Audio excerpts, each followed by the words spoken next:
What's up, everybody? Welcome back to another video from the 10/7 MMA channel. This video is about the Jon Jones Tom Aspinall saga, which seems to be coming to an end. And somehow, some way, Jon Jones has come out victorious. It's very, very bizarre. It's very, very interesting. I'm sure for all the Jon Jones haters that I know other people have made statements about being like a lot of Tom Aspinall fans are actually really just Jon Jones haters. For whatever reason, they prioritize just like hating somebody. And so they latch on to Tom. Not all, by the way, Tom definitely has some fans, but I'm just saying. But yet somehow through this whole ordeal where people were talking about Jon Jones's legacy being destroyed forever because which I never believed, but because he didn't fight Tom Aspinall, or people turning on Jon Jones like MMA Guru and some of these other YouTube channels that just seem to trash him relentlessly. Somehow, after going through all this craziness, I mean, MMA Guru made like a 5-part series on Jon Jones being gay, just out of nothing. Jon Jones has had to endure all of this, the trolling from Tom, who's not really a troller, but even he decided to come after Jon Jones. And without even fighting, without even doing anything, just staying calm, quiet, relaxed, chill on the sidelines, has somehow come out of this on top of everything, is somehow being the #1 name discussed to appear as the main event for the White House card, which I actually believe he will. There's nothing else that makes more sense. It's not, there's no way they're going to put Conor above Jon Jones. This will probably be his retirement fight. He's going to come in and he's probably going to fight Alex Pereira, and it's going to be mega. It's going to be huge. It's going to be massive. Yet, while everybody seems to be talking about this and while people are excited about this, Tom Aspinall is the current active heavyweight champ. Nobody is even bringing him up for the White House card. Now, you might say, oh, it's because he's British. Yeah, it doesn't matter. All the stars want to be on it. It's going to be the biggest event of all time. Nobody in the UFC is even thinking about Tom Aspinall at this point after that last showing against Ciryl Gane. It's so crazy. Now, so Jon Jones somehow, I don't even know how he did it, but he somehow came out on top. Is it part luck? Was it part strategy? Was this part of his game plan? I don't know. Everybody says he's the most cerebral, intelligent fighter of all time. So maybe this was some master plan, but it's blowing my mind. But while now the ball's back in his court and he's winning, he is just very subtly, gently hitting Tom back. And he's hitting him back, like I said, subtly but heavily. And it's just crazy because he's literally just sitting there on and didn't fight, didn't beat anybody, didn't do anything, but he's back on top. And the perception, the public perception is Jon Jones also is the greatest fighter of all time and could beat Tom Aspinall. I think in a lot of people's minds, not everybody's. There's definitely a lot of Tom Aspinall fans who probably still stick by him. No worries. But I'm talking about not people with a preconceived notion one way or the other, not the people who are hardcore Jon Jones fans or the people who are hardcore Tom Aspinall fans. I'm talking about just folks, and I'm not even talking about real hardcore MMA fans. I'm just talking about the fan perception of folks who aren't as dialed into the game. The perception is now that Jon Jones would have beaten Tom Aspinall, whether it's true or not. And that's just the situation. So this is going to be a video where I'm going to document the whole history. And we're going to show, I'm not going to show all the MMA Guru clips and all the other folks that have just been trashing Jon Jones relentlessly. That goes a little too much, but that is part of the package. That's part of the equation. Tom Aspinall has done shows with the MMA Guru. He's essentially co-signed on a lot of the trash talk and all these weird videos about Jon Jones's sexuality, which were just real like fabrications, really. But all of this stuff now is coming back.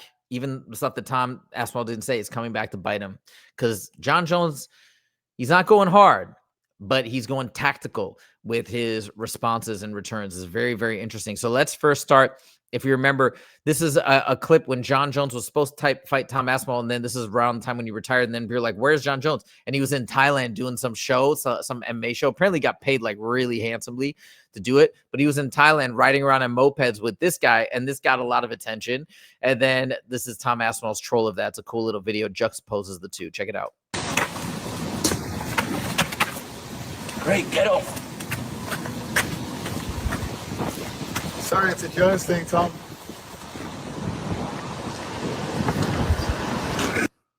All right, that's number one. There's 5 more than these. The other one, when he brought the duck to the UFC event, might remember this. Check this out. Just getting in the car now to go to UFC London. Got my duck. Let the people know who's ducking. I'll see you there.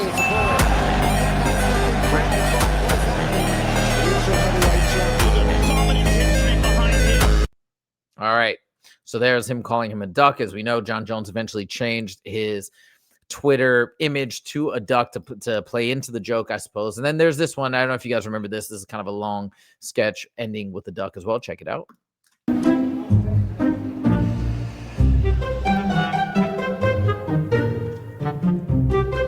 John? Hello, John? Oh boy.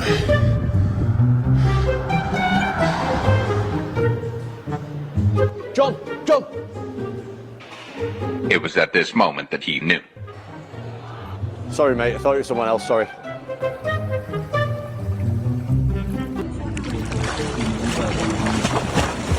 John?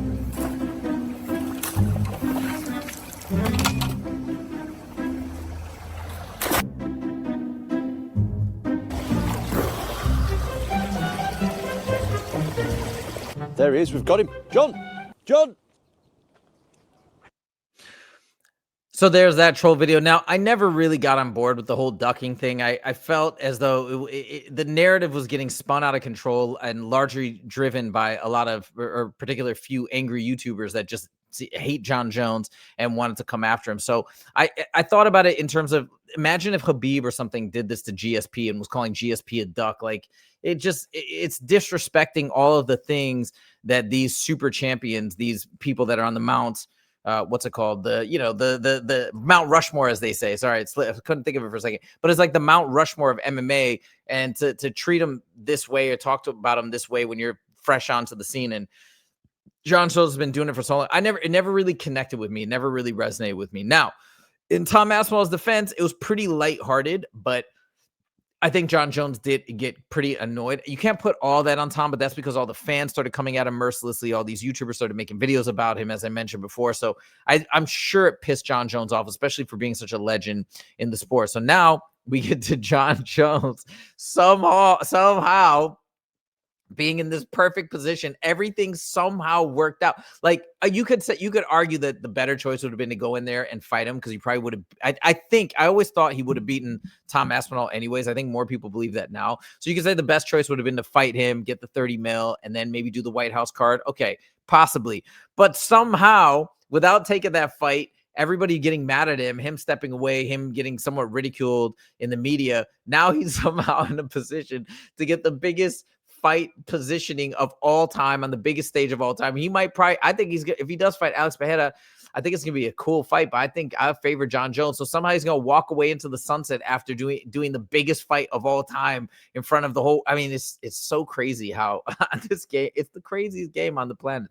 That's why I love it. It's just completely bananas. But all right, Jon Jones just did an interview today, and now he's not pulling the punches against Tom Aspinall. You can see here what he has to say about Tom. So this is the first thing that he says. He calls Tom a one-trick pony, and you can hear what he says next. I feel as Tom's a great athlete, but I do feel like he's a one-trick pony. I believe that his wrestling and jiu-jitsu is incredibly overrated. He has a beautiful 1-2. You know, I mean, I got to learn a lot about his patterns in his last fight. Beautiful 1-2. That's really about it. That's the one thing that he's setting up real nice. He couldn't touch Cyril Gane at all. That's the way I felt. I felt like Gane was just getting warmed up. And look, you got to take it with a grain of salt, but that is how he's gotten most of his finishes. He did throw some nice kicks, though. He had a nice leg kick. He had a nice body kick. And yeah, sure, he didn't get the takedown. I don't think it's fair to totally take the credit away from Cyril Gane. I guarantee you that dude's been working on his takedown defense like an animal, because he needs to. And that now that part of his game, I believe, has improved substantially. He's a true force to be reckoned with. To say his jiu-jitsu is overrated, well, I don't really know, because we haven't seen much of it as of late.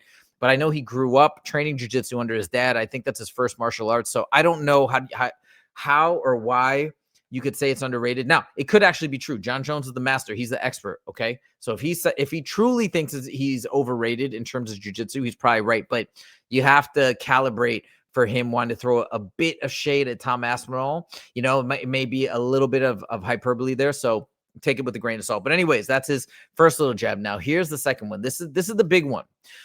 Okay, Jon Jones is not only just referring to the last fight, but he's looking back to the history of Tom Aspinall. And this is a big thing. May have gone under the radar, but it's a big jab towards Tom Aspinall. He's basically calling him not a quitter in that one fight, but a quitter mentality in general. This is a big statement. So I'm going to play it, and then we're going to talk about it right afterwards. We're also going to show one of the fights that he references in this little clip. Check it out.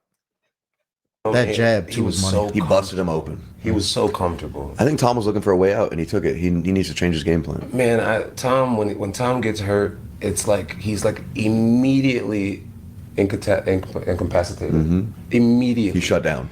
It's like you poke my eye, and then he's like immediately. There's no like. He never tried to look. It was rag on the eye immediately. Dude, I was the silliest looking cat on national TV, just trying. He didn't try. Trying. He didn't try. Same thing with Curtis Blaze. When he hurt his knee, there was no limping. There was no trying to get up. It was just like immediately. Yep. Burn my village. I can't go on. Like, he doesn't have the dog in him.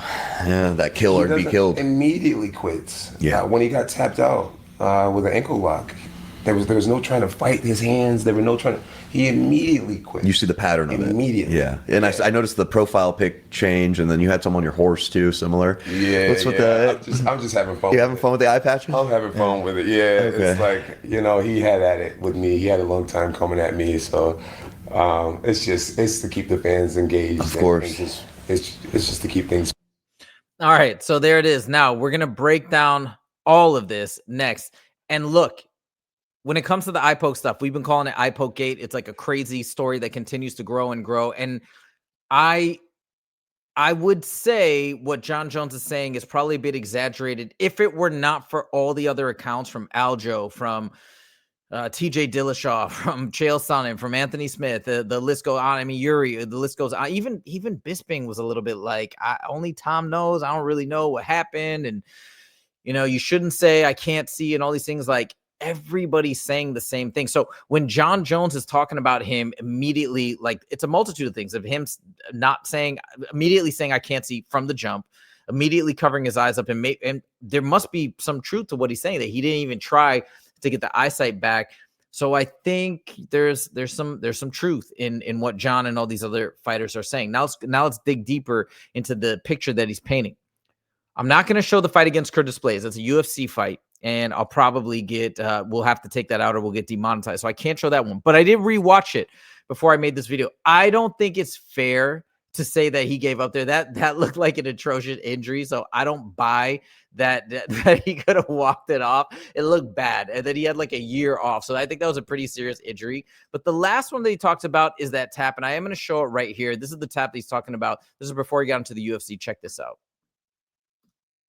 With a record of 14-3, this is Tom Aspinall's one real loss.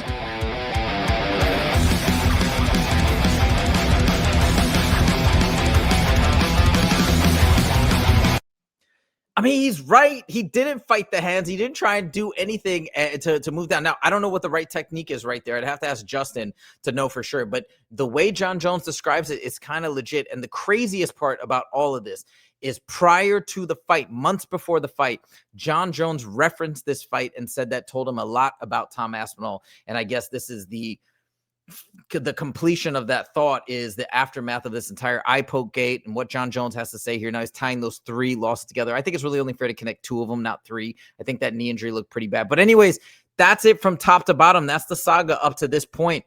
Jon Jones, game, set, match. And it's pretty crazy because it's game, set, match. He didn't even fight. And somehow Jon Jones is coming away the winner. This is absolutely crazy. Anyways, let me know what you guys think in the comments. Thank you guys so much for joining, and we'll see you in the next video. Take it easy.